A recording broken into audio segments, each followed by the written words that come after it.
ila siratikal mustaqim wa ala alihi wa sahbihi haqqa qadrihi wa miqdarihi al-azim.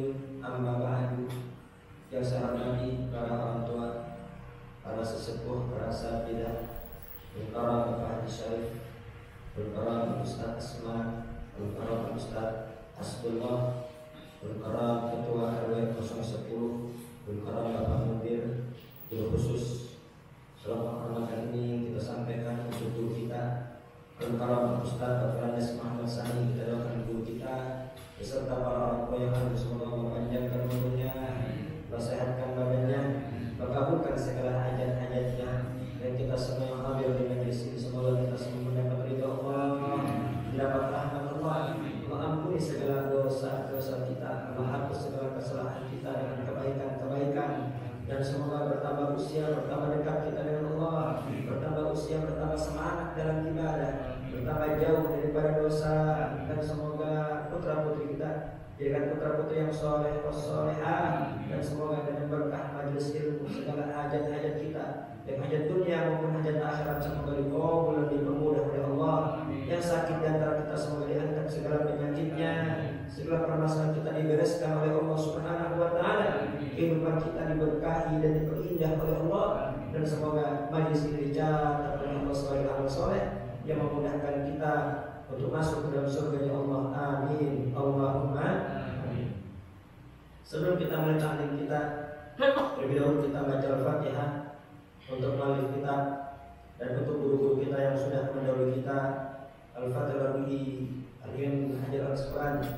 Saya sudah menurut sekali bin Abbas Al-Malik bin Abdullah bin Al-Ahyad, Rabi Umar bin Abdul Rahman Al-Tas, saya Ahli Baras, Sholat Anu bin Al-Bersik, saya Quran Salih, saya berada di jalan yang berlaksana syar'i nomor biruhina. Yahweh Hanali Usah Usah Jami Awliya Wal-Attar Wal-Amjad Wal-Autan Sulaiman bin Al-Syu'ahim Jami Abaina Mahatina Jadat Jadatina Wal-Kulitin Salihah Wassalamualaikum Ya Rabbi Ajibin Ya Tidul Dan Nabi Muhammad SAW Al-Fatihah Alhamdulillah Bismillahirrahmanirrahim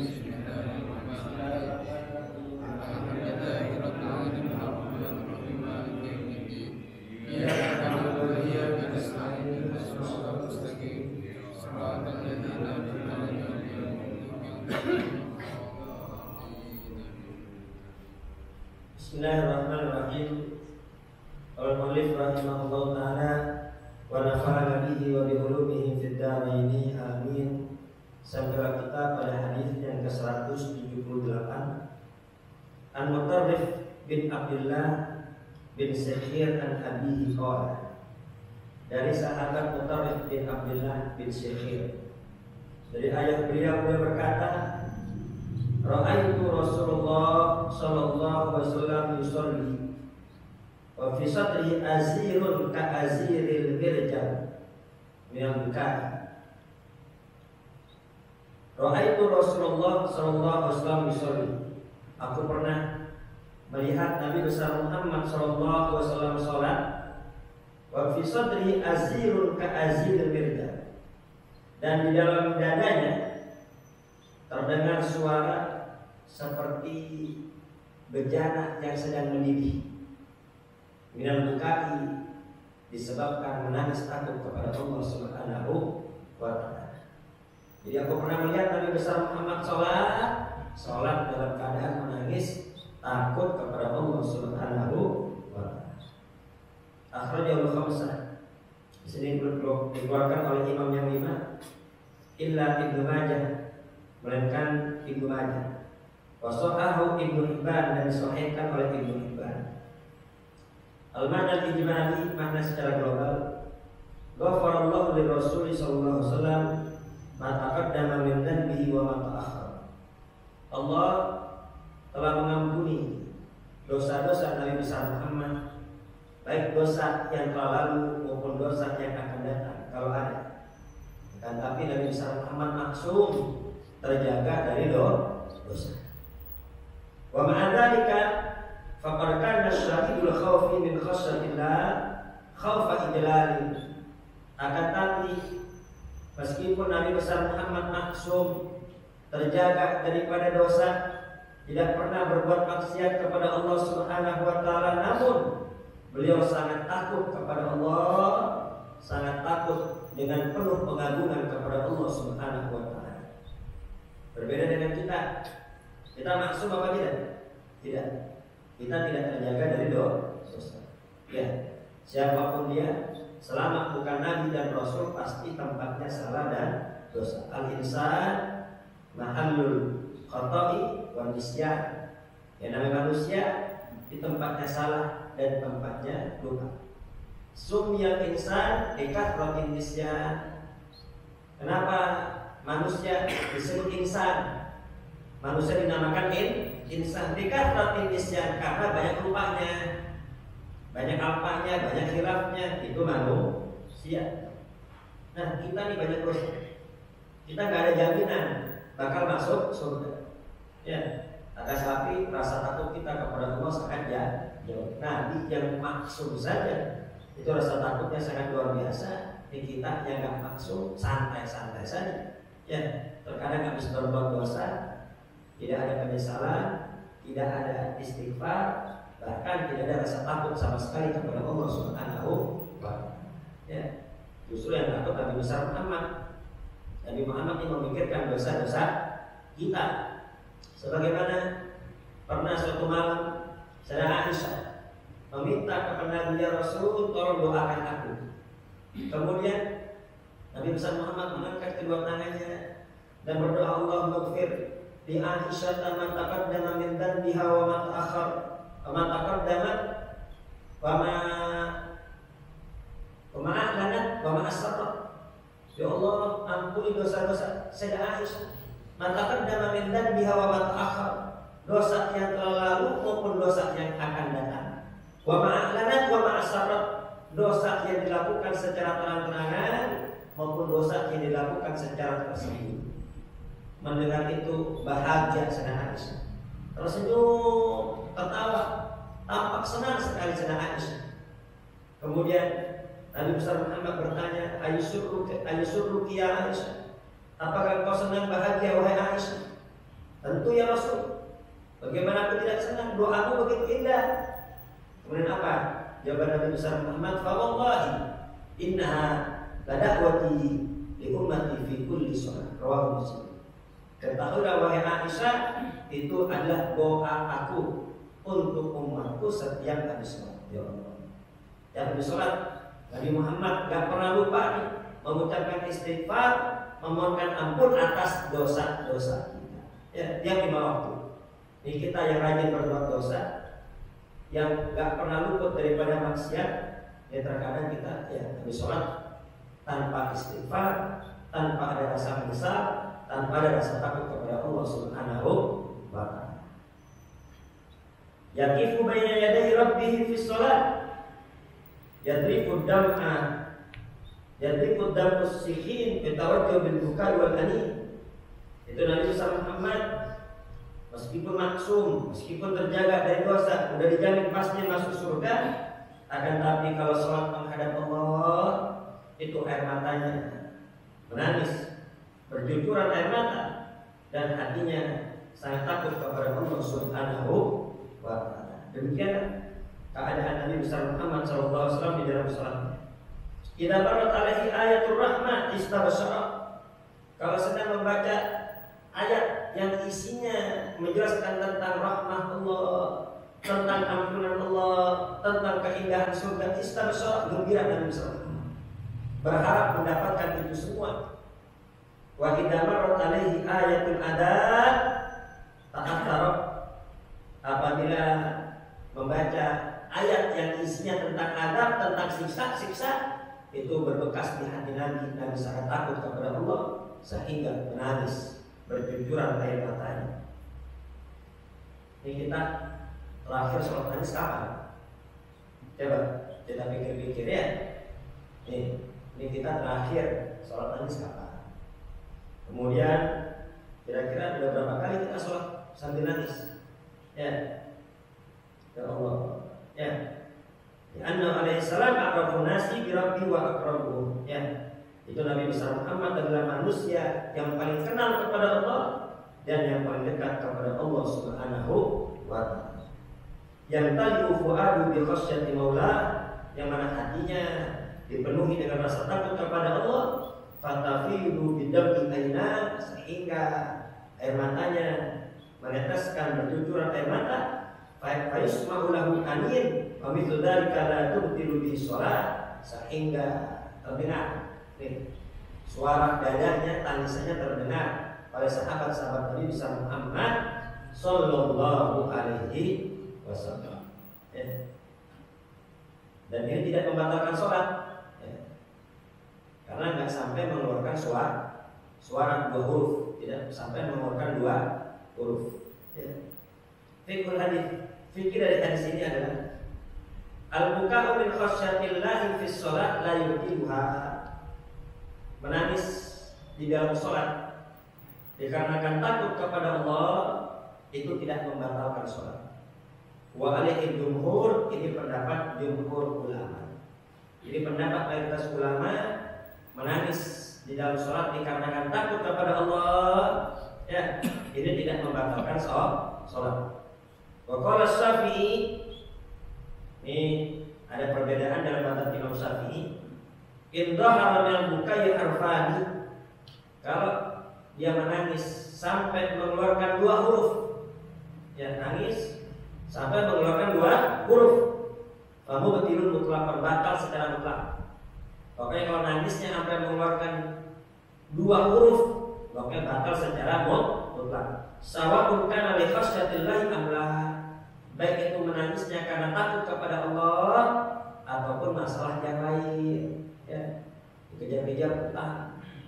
Ini kalau nggak bayar utang, maka rumah harus dikosongin, ya, atau motor akan ditarik, sholat sambil menangis takut kepada Allah. Ini menangis bertakut ya, tapi menangis mikirin ya rumah bakal ditarik, bakal tinggal di mana, motor bakal diambil, di kemana-mana, bagaimana nanti? Ya, nangis bukan takut Allah, nangis meratapi nasib. Itu tetap aja membatalkan sholat. Maupun nangisnya karena takut kepada Allah atau dikarenakan hal yang lain, tetap itu membatalkan sholat dalam mazhab Imam Syafi'i. Wafil bukai lidhuril khasyah aqwal, ya, kalau nangisnya selain takut kepada Allah, ini ada beberapa pendapat. Kalau pendapat Imam Syafi'i, pokoknya yang namanya nangis mau apa kayak sebabnya, yang penting keluarin 2 huruf itu batal Imam Syafi'i. Tapi kalau menurut ulama yang lain, ya, kalau karena takut sama Allah nggak batal. Tapi kalau bukan karena takut sama Allah, nah ini ada perbedaan pendapat di sini. Kalau Malik berkata, Imam Malik, in kana bila sautin fa yaktafir, kalau menangisnya nggak mengeluarkan suara maka dimaklumi, dimaafkan. Nangis, ya, air mata doang, tapi mulut nggak ikut mengeluarkan suara, maka ini dimaafkan, ya. Akan tapi kalau bersuara, in kana amdan artola qalilu wa kathiru, kalau sengaja, nangisnya sengaja, nggak berusaha ditahan, intinya sedikit banyaknya membatalkan sholat, kata Imam Malik. Pokoknya kalau sampai mengeluarkan suara, ini kalau nangis selain takut sama Allah, sengaja dia menangis, nggak ditahan. Kan beda yang nangis udah ditahan, nggak bisa. Ini sengaja dia nangis, maka itu hukum menangisnya sama seperti ngomong, sedikit banyaknya membatalkan sholat. Ya, wa in kana sahwan abtala kathiru guna qalilu. Kalau dia lupa, ya Allah lupa lagi sholat ini. Ya, kalau sebentar sedikit itu enggak batal. Tapi kalau banyak itu membatalkan sholat. Ini mazhab Imam Malik. Intinya, ya, kata Imam Malik, kalau enggak bersuara nangisnya itu enggak membatalkan. Tapi kalau bersuara dilihat, ya, sengaja apa enggak? Kalau sengaja sedikit banyaknya batal. Ya. Kalau dia nggak sengaja, dia lupa. Kalau dia dalam sholat, maka kalau sedikit nggak batal, tapi kalau banyak batal. Waqala Ahmad, berkata Imam Ahmad, in dhahara minhu harfani abtala ma lam yakun ghalabah wa illa fala. Ya, ini kalau menangis bukan karena takut kepada Allah, pada sholat nangis, kalau mengeluarkan 2 huruf maka sholatnya batal.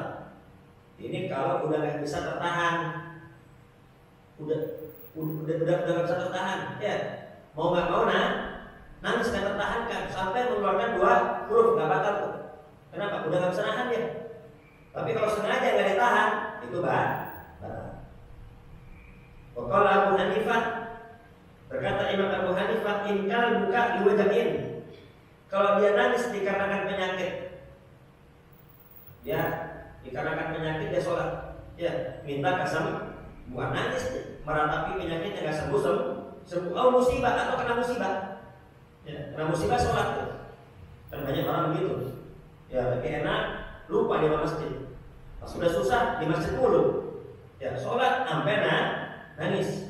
Nah, ini kalau menangisnya dikarenakan penyakit atau dikarenakan musibah, batalat sholatuh, maka sholatnya batal. Di anna fihi idharul asafi wal jaza, karena menangis dikarenakan penyakit dan dikarenakan musibah itu berarti menampakkan kalau dia tidak ridho, ya kalau dia tidak ridho terhadap takdir dari Allah Subhanahu wa ta'ala. Wa adamu ridho bil maqdur, itu tanda dia tidak ridho terhadap takdir Allah. Ya, intinya di sini ya, ini pendapat Imam Abu Hanifah. Di sini intinya kalau dia nangisnya karena penyakit atau karena musibah, mutlak itu membatalkan sholat. Ya.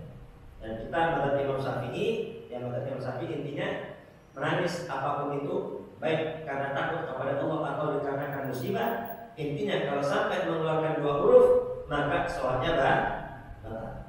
Jelas ya? Dan lanjutkan hadis yang ke-179. An Ali radhiyallahu anhu qala, dari Sayyidina Ali, semoga Allah meridhai beliau berkata, kana li min Rasulillah sallallahu alaihi wasallam, ya, aku memiliki 2 waktu setiap harinya bersama Nabi besar Muhammad sallallahu alaihi wasallam.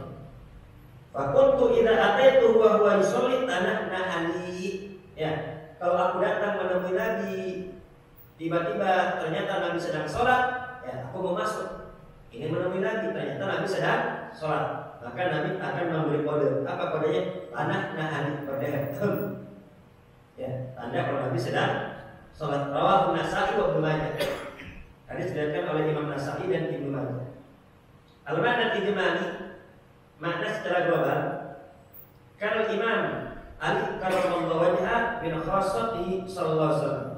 Ya, Imam Ali karramallahu wajhah ini adalah orang khususnya Nabi besar Muhammad sallallahu alaihi wasallam. Kenapa? Rabbi fi idri. Karena Imam Ali itu dirawat di rumah Nabi besar Muhammad sallallahu alaihi wasallam dari kecil bersama Nabi. Bahkan Nabi besar Muhammad dari kecil dirawat oleh ayah beliau. Wa nasha'a fi baiti, tumbuh besar di rumah Nabi. Fala ajaba an yakun lahu baitani khassani minhu sallallahu alaihi wasallam. Maka gak heran ya kalau Imam Ali karramallahu wajhah tiap harinya punya waktu khusus dengan Nabi besar Muhammad sallallahu alaihi wasallam. Makanya mimma akhbara bi radhiyallahu anhu, ya, di Imam Ali karramallahu wajhahu, ya, dia memberi kabar kepada kita semua itu kalau dia pengen masuk ke rumah Nabi, ingin berjumpa dengan Nabi, ternyata Nabi sedang sholat, tanah nahalahu wa hadza fi ba'di awqati. Ya, terkadang itu Nabi besar Muhammad berdehem. Aku mau masuk, ternyata Nabi sedang sholat, itu Nabi berdehem. Ini terkadang fi ba'di awqati, terkadang berdehem. Ya, wal ghalib, tapi umumnya kata Imam Ali, annahu kana yusabbih. Nabi bertasbih subhanallah. Kalau waktu masuk ternyata Nabi sedang sholat, ya umumnya Nabi subhanallah. Wa tasbihu afdal, dan tasbih itu yang lebih utama. Kenapa? Karena yang biasa dipakai oleh Nabi besar Muhammad sallallahu alaihi wasallam. Sallallahu alaihi wasallam. Jadi intinya di sini fiqhul hadis, at-tanahnu fi shalat ghairu mubtililaha, ya. Berdehem dalam sholat ini hukumnya tidak batal menurut Imam Malik. Menurut Imam Malik, berdehem dalam sholat hukumnya tidak batal. Kenapa? Karena pernah Nabi besar Muhammad, ya, di sebagian waktunya pernah berdehem. Ya. Waqala Syafi'i, tapi Imam Syafi'i berpendapat in dhahara minhu harfani aw harfu mufhimin abtala shalah wa illa fa. Kalau pendapat Imam Syafi'i itu berdehem nggak boleh. Ya. Kenapa? Karena bisa menampakkan dua huruf atau bahkan satu huruf aja. Satu huruf aja tapi bisa dipahami. Ya, itu bisa membatalkan sholat. Ya, kecuali untuk mengeluarkan rukun qauli yang sering saya sampaikan. Rukun qauli ada 5: takbir, Fatihah, kemudian baca tahiyat akhir, Fatihah awal itu sunat. Kemudian salawatnya sama salawat itu tahiyat akhir sama salawat itu ya, termasuk rukun qauli. Nah, rukun qauli kan rukun yang harus diucapkan. Kita wajib dengar. Ya, kita wajib dengar, tapi nggak usah keras-keras. Jangan sampai mengganggu yang lain. Karena makmum nggak boleh mengeraskan suara kecuali amin. Ya, amin baru dia boleh mengeraskan suara. Selebihnya nggak boleh. Dan rukun qauli hanya harus dia saja yang mendengar. Nah, menurut pendapat Imam Syafi'i berdehem untuk mengeluarkan rukun qauli hukumnya boleh. Ya, jadi kalau nggak dehem, Fatihah nggak keluar nih. Ya, bacaan Fatihah nggak keluar, boleh dehem. Ini kalau nggak dehem, tahiyat akhir bacaan nggak keluar nih, dia boleh dehem. Tapi selain itu semua nggak boleh dehem. Ya, pendapat Imam Syafi'i berdehem itu bisa membatalkan sholat. Ya, jadi intinya di sini, ya, kalau kita sedang sholat jahar, ya, kita sedang sholat jahar tiba-tiba ada tamu, ya, lanjutkan saja, keraskan bacaan kita dengan niat dzikir. Ya, niat dzikir sekaligus untuk mengingatkan. Jangan hanya niat ngingatin doang. Kalau niat ngingatin doang batal kita. Ya, kalau sholatnya sholat jahar, ya, kebetulan lagi berdiri posisi lagi berdiri, ya, lagi baca-baca, keraskan saja. Tapi kalau bacaannya bacaan sir, bacaan pelan, maka kita subhanallah, ya, subhanallah. Kalau ditakbir, ya, takbirnya dikeraskan. Ya, niatnya gimana? Niat berzikir sekaligus juga niat untuk mengingatkan. Ya.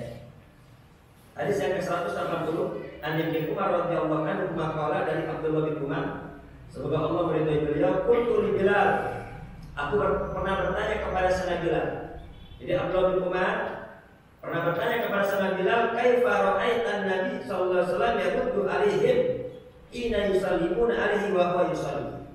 Ya Bilal, dulu kan ente pernah Nabi lagi sholat, ente mengucapkan salam. Itu Nabi jawabnya gimana tuh pas lagi sholat? Ya, dulu kan ente pernah ketika ente menjumpai Nabi, ternyata Nabi lagi sholat. Itu Nabi jawabnya gimana tuh pas ente mengucapkan salam? Orang yang puluh hakada wabas tetap kafahu. Ya, kata Sayyidina Bilal, Nabi nggak jawab, tapi Nabi membentangkan tangannya begini. Membentangkan tangannya begini sebagai isyarat kalau Nabi sedang sholat. Akhrajah Abu Dawud wa Tirmidzi wa shahahu. Hadis ini dikeluarkan oleh Abu Dawud, Tirmidzi dan disahihkan oleh Muslim. Al-ma'na ijmali, makna secara global. Ya khusus sahabatu ridwanullahi alaihim ajma'in ala tatabbi athari sayyidil anbiya wal mursalin. Jadi para sahabat-sahabat Nabi besar Muhammad itu sangat berpegang kuat terhadap peninggalan Nabi besar Muhammad SAW. Intinya itu para sahabat Nabi selalu ikut ajaran Nabi besar Muhammad SAW, selalu mencontoh Rasul Shallallahu Alaihi Wasallam. Fasohabiyul azim al-qadru la yastankifu minas su'al. Bahkan saking pengen ikutnya Nabi, saking pengen nyontohnya Nabi, ya, saking pengen ittiba sama Nabi. Kalau mereka nggak tahu, meskipun mereka orang mulia, meskipun mereka orang hebat, mereka nggak malu nanya sama sahabat yang dianggap rendah, nanya sama sahabat yang dibawa mereka. Nih Abdullah bin Umar, ya, putra Sayyidina Umar bin Khattab, nggak malu nanya sama seorang budak. Siapa? Kepada Sayyidina Bilal. Sayyidina Bilal budak yang hitam, tetapi dia dekat dengan Nabi. Dia mengetahui ilmu yang tidak diketahui oleh Abdullah bin Umar. Dia nanya, gak ada rasa malu, gak ada rasa gengsi. Ya, la fadla li arabiyyin ala ajamiyyin illa bittaqwa Ya, tidak ada keutamaan bagi bangsa Arab terhadap bangsa ajami di luar Arab kecuali ya yang paling mulia adalah orang yang bertakwa. Ya, yang lebih rumah gak gengsi. Masa pun yang bilang ya, dia nggak tahu nanya Bilal. Dia bilang gimana? Waktu ente ketemu Nabi, ketika ente ngucapin salam, bagaimana Nabi Muhammad menjawabnya? Ya, kemudian dijelaskan oleh sahabat Bilal, ya, dulu aku pernah bersama sahabat-sahabat Ansor, ya, berkunjung kepada Nabi, ternyata Nabi sedang sholat di masjid Quba. Nah, aku mengucapkan salam. Nah, Nabi besar Muhammad SAW cara menjawab salamku dengan apa? Dengan membentangkan tangannya. Ya, bitisarati biyadihi maklubata batiniha asfal, yang dalam ini taruh di bawah, wa dhahiru a'la, yang luarnya ada di atas. Jadi ngasih isyarat begini. Ya, dunan nutqi li anna mubtilun bisolat. Enggak ngomong sama sekali. Kenapa? Karena ngomong, ya, jawab salam dalam sholat itu batal. Ya. Jadi ketika sedang beliau datang, assalamualaikum, Nabi lagi sholat, tadi ngasih isyarat begini. Ya, bahwasanya beliau sedang sholat. Sama nih. Ya. Sama kalau kita sedang sholat duhur sama sholat asar. Di sholat duhur atau sholat asar. Lagi sholat. Ya. Habis sholat, kita sholat ba'diyah. Ya, kita sholat ba'diyah. Tiba-tiba ada yang noel kita. Ada yang noel kita. Maka apa? Bagaimana kita? Ya, kita begini. Ya. Bahwasanya kita menunjukkan bahwasanya kita sedang sholat sunnah, bukan sholat wajib. Ya. Agar apa? Agar dia bisa mengikuti yang lain. Tapi kalau di masjid cuma ada kita, di masjid kita terakhir nih, orang-orang udah pada pulang semua, kita terakhir pulang bagian, tiba-tiba ada noel kita, biarin aja. Biarin, ya. Kan kita sholat sunnah, dia sholat wajib, gak apa-apa. Yang penting bentuk sholatnya sama. Yang penting bentuk sholatnya sama. Nanti dia tinggal 6. Tapi kalau kita sholat qobliyah, kita baru sholat qobliyah. Ada noel kita, standar begini. Ya, Anda begini maksudnya kita lagi sholat qobliyah. Biar dia juga sholat sunnah dulu, nanti bisa berjamaah bersama. Kira-kira jelas atau tidak? Jelas ya. Jadi kalau ada noel, ya, sedang kita sedang sholat sunnah, cukup beri tanda seperti ini. Ya. Kita tarawih. Ya, tarawih itu kan syaratnya harus sholat isya terlebih dahulu. Kalau sholat tarawih dulu baru sholat isya nggak sah. Ya, ada yang telat mendapati jamaah sedang sholat tarawih. Nah itu bagaimana? Nggak apa-apa. Ya, dia niatnya sholat isya. Nanti pas salam rakaat kedua dia nambah. Ya. Jadi intinya di sini, ya, di sini agama fikih hadis pelajaran dapat kita ambil dalam hadis ini. Yang pertama, jawazus salam al-musalli, boleh ucapkan salam kepada orang sholat, boleh. Ya. Biar apa? Biar dia tahu ada tamu, biar dia kelamaan sholatnya. Ya, biar dia tahu ada tamu, biar sholatnya nggak kelamaan. Sebagaimana yang pernah terjadi kepada Uwais Al-Qarni. Ya, Nabi pernah berpesan kepada Sayyidina Umar dan Sayyidina Ali. Ya Umar, ya Ali, kalau nanti engkau ketemu Uwais, maka kau minta doa kepadanya. Ya. Nah, singkat cerita, mereka semua mendapati Sayyidina Ali, mendapati Uwais Al-Qarni sedang sholat di padang pasir, ya, menjaga onta-onta di sholat. Kalau para wali kekasih Allah, jaganya sambil sholat, jaganya sambil tidur. Kalau orang sekarang gimana jaganya? Sambil main judi. Ya, jaganya sambil main game online. Ya, main slot lagi. Ya, lihat nih, Uwais Al-Qarni sambil sholat. Lihat Uwais Al-Qarni sholat, langsung Sayyidina Umar sama Sayyidina Ali mengucapkan Assalamualaikum warahmatullahi wabarakatuh. Biar kelamaan. Tanda kalau ada tamu boleh. Dan yang sholat jangan lama-lama. Kalau ada tamu jangan tamu, jangan lama-lama sekedarnya. Yang pertama tamu atau baca pendek dipanjangin, biar dia tahu kalau ini ahli ibadah. Ya, jangan. Ya. Kemudian yang kedua, kaifiyatul isyarah allati yaruddu biha al-musalli as-salam ala man salima ala shalah wa anna taqulu bil yad batina ila asfal wa dhahiru ila a'la. Dan Anda menjawab salam ketika sholat bukan dengan ucapan tapi dengan isyarat. Isyarat seperti ini itu kalau nggak ada tembok, nggak ada penghalang pintu. Kalau ada penghalang pintu atau tembok, ya tadi kalau kita sedang baca jaharkan bacaan kita dengan niat zikir sekaligus ngingetin. Kalau bacaan kita baca sir, jawab subhanallah. Kalau pas kita lagi takbir kita keraskan.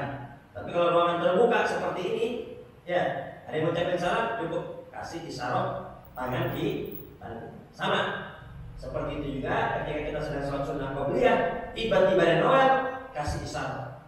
Biar apa? Biar dia juga ikut sholat sunnah, nanti bisa sholat fardu bersama. Tapi kalau kita prosesnya udah ba'diyah, biarin aja. Ya, biarin aja. Kenapa? Dia bisa dapat jamaah. Ya, kenapa? Karena bentuk sholatnya sama.